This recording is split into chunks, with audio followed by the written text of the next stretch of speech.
أعوذ بالله من الشيطان الرجيم. بسم الله الرحمن الرحيم. نويت الأربعين، نويت الأزلة، نويت الخلوة، نويت الإذكار، نويت الرهبان والتسلوك والتصوم العظيم بهذا المسجد وهذا الجميع. إلهي أنت مقصودي ورضاك مطلوبي، أعطني محبتك ومعرفتك، نصر من الله وفتح خارق، دستور يا سيدي، مدد مدد مدد يا سيدي مدد. Assalamualaikum warahmatullahi wabarakatuh. A'udzu billahi minasyaitonir rajim. Bismillahirrahmanirrahim. Hijau atau merah.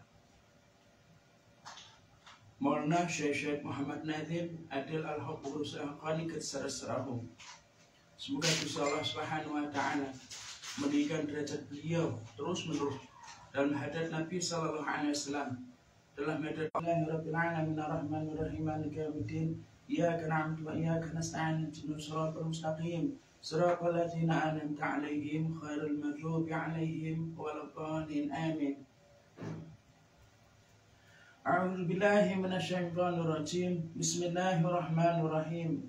Tanya, bagaimana kita mengetahui mana yang merupakan kehendak ilahi dan mana yang merupakan kehendak kita sendiri? Maulana Syekh Muhammad Nadim pada surah-surahku menjawab, kalian bisa memahaminya dengan berhenti sejenak. Kalian adalah makhluk-makhluk surga, bukan berasal dari bumi, namun dari surga. Setengah dari bagian kita dari bumi dan sisanya adalah dari surga. Jadi, bila ingin mengetahui apa kehendak Tuhan, hentikan dulu segala hal yang berhubungan dengan kehidupan ini dan bersama Tuhan untuk 1 menit. Mohon padanya untuk memberimu sebuah tanda atau petunjuk, merah atau hijau, atas apapun yang kalian ingin lakukan. Dan hal itu akan terjadi. Kita banyak mendapatkan tanda-tanda itu, namun kita tidak menggunakannya. Contohnya adalah sebuah kebiasaan bagi orang-orang Turki. Tak peduli bila lampu lalu lintas sedang merah atau hijau. Sebenarnya ini juga kebiasaan daripada masyarakat di negara kita, di Indonesia. Kita semua udah gak peduli mau merah mau hijau, udah langsung lempeng lurus saja. Tak berarusnya banyak kecelakaan. Alhamdulillah. Astagfirullah. Sallu ala Nabi Muhammad. Kami akan terus saja melaju. Kami tidak peduli jika manusia saja bisa membuat tanda lampu hijau atau merah di jalan raya. Kalian kira Tuhan tidak memberi tanda bagi kita? Hal ini karena kita tidak bergegas bangun dan bertanya kepada Tuhan. Ya Tuhanku, ya Allah, aku heran, terkejut dan bahkan ragu, yang mana kehendak-Mu ya Allah?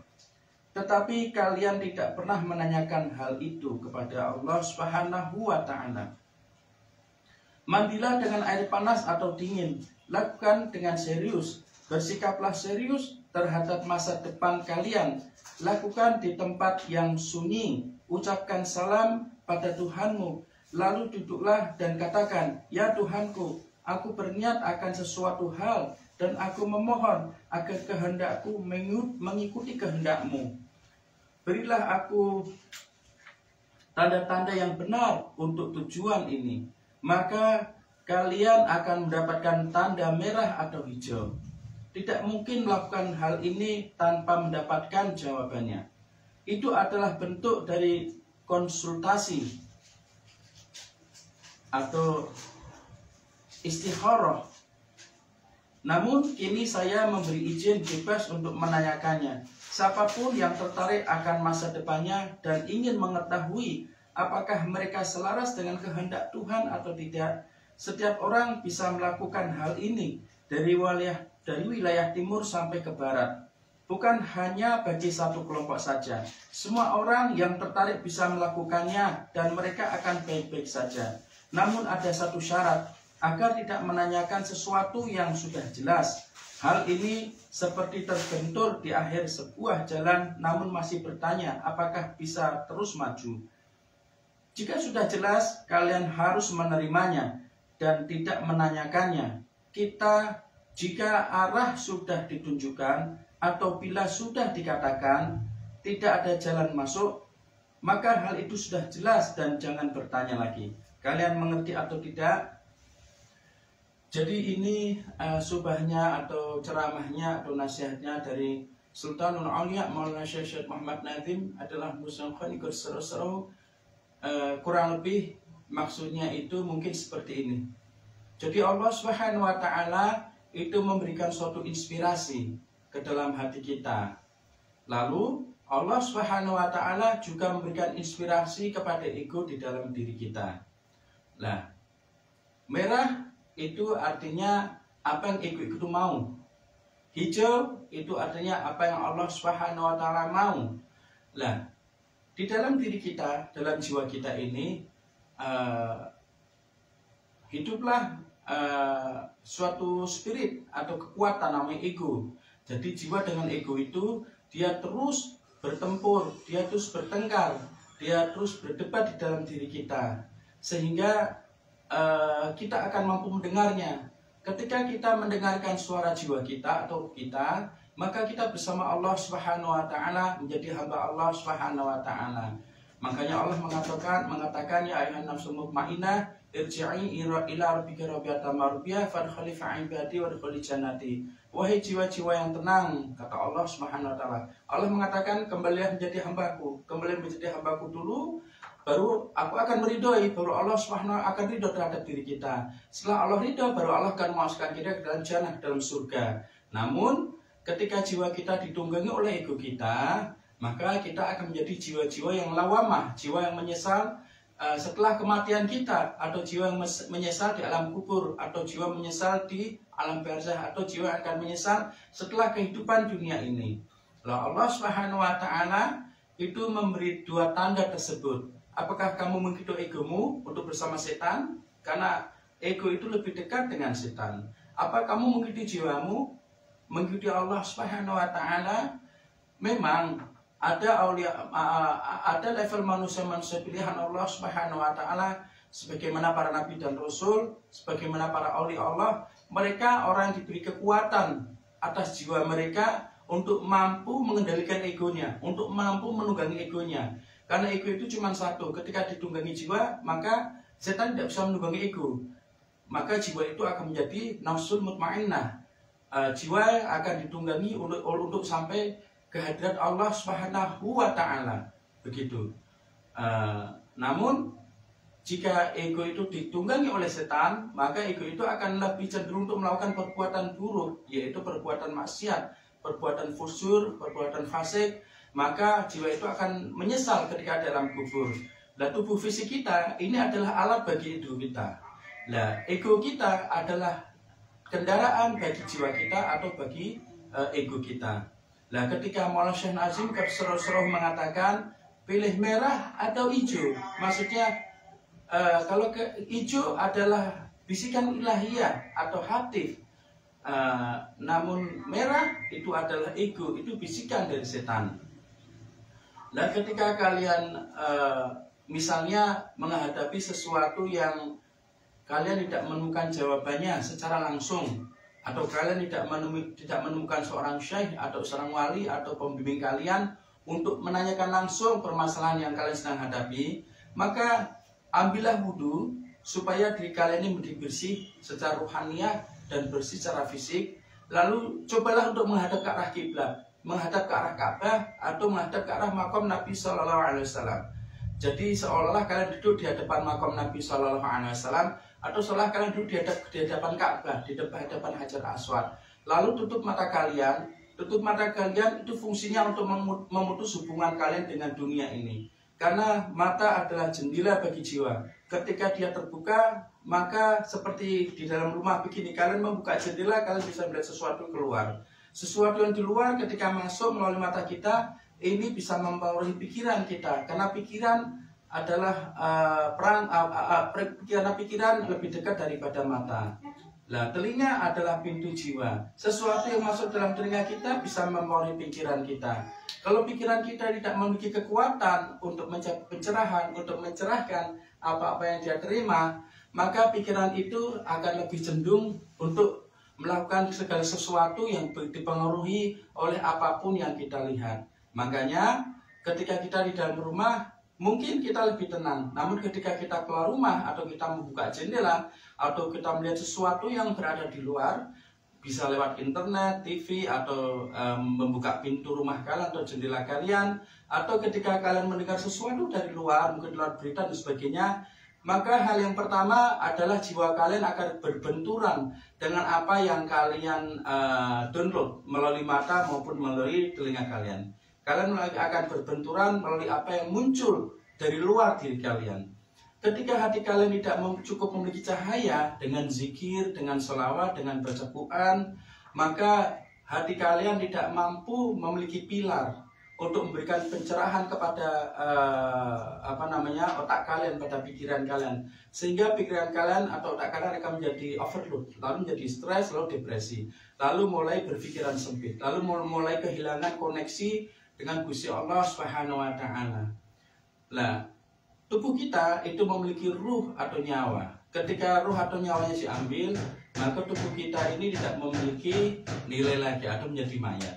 Begitu pula ketika kita ditanya mana akalmu, seseorang tidak bisa menjawab atau mendefinisikan akalnya itu berada di mana. Namun ketika seorang ditanya mana otakmu, kita bisa menjawab bahwa otak saya atau otak kita itu ada di dalam tempurung tengkorak kepala kita. Lah, akal adalah ruh yang membuat otak kita ini bekerja.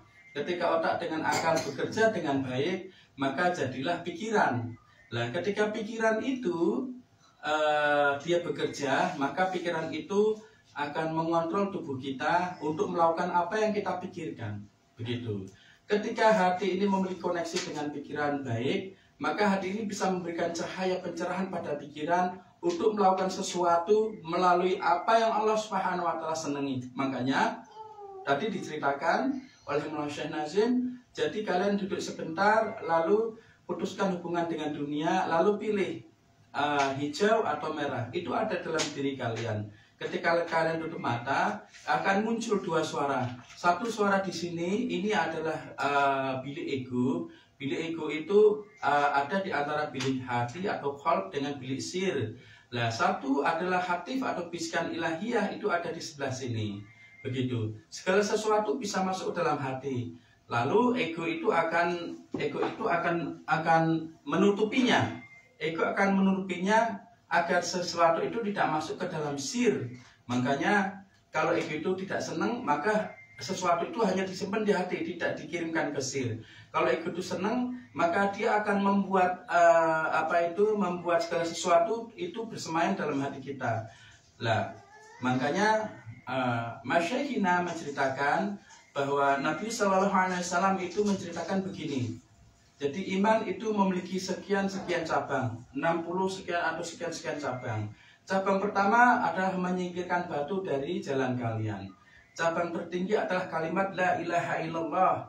Masyayikhina Fitorikoh Naqsyabandiyyatil Aliyah itu beliau itu menafsirkannya begini.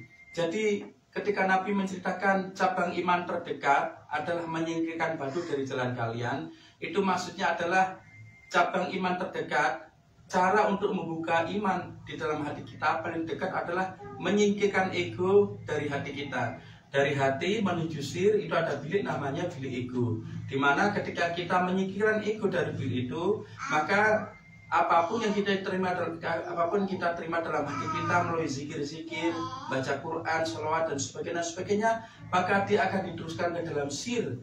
Ketika hal itu cahaya itu masuk ke dalam sir, kita ngambil dari Quran atau hadis atau baca wirid atau zikir atau sholawat atau apapun yang baik, maka cahaya itu akan masuk dalam kolbu, masuk dalam hati, dari mata, dari telinga masuk dalam kolbu.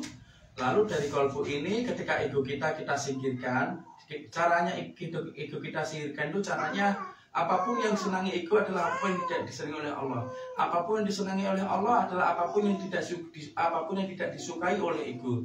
Makanya seperti kita beribadah dan sebagainya, ketika ibadah itu untuk ego apa untuk Gusti Allah, ketika ibadah itu untuk Gusti Allah, maka ego kita tidak senang. Nah, ketika kita melakukan ibadah itu, maka kita sedang menyingkirkan batu atau ego yang menutupi jalan kita untuk menuju hadirat Allah Subhanahu wa taala, untuk sampai di pintu la ilaha illallah. Jadi ketika kita melakukan ibadah yang tidak disenangi oleh ego, maka itu sesungguhnya kita sedang wajah hidup fisabilillah, berjihad di jalan Allah.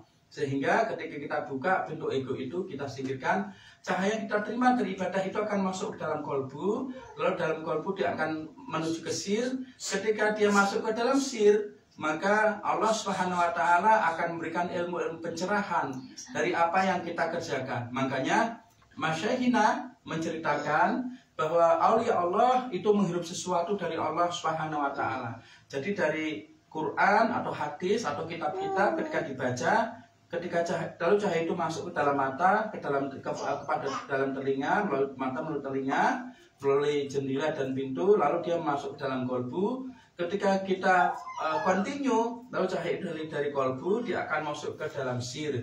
Ketika cahaya itu masuk ke dalam sir, maka kita akan menghirup sesuatu dari Allah, yaitu ilmu pencerahan dari Allah Subhanahu wa taala.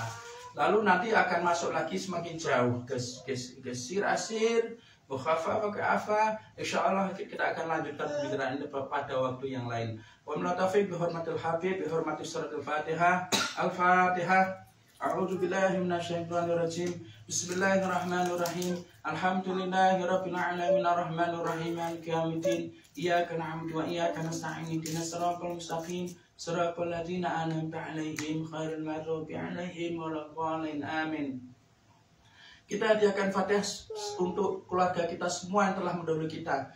Yang tidak sempat kita sebutkan namanya satu persatu, baik di sini maupun kalian yang menyimak video ini. Al-Fatihah.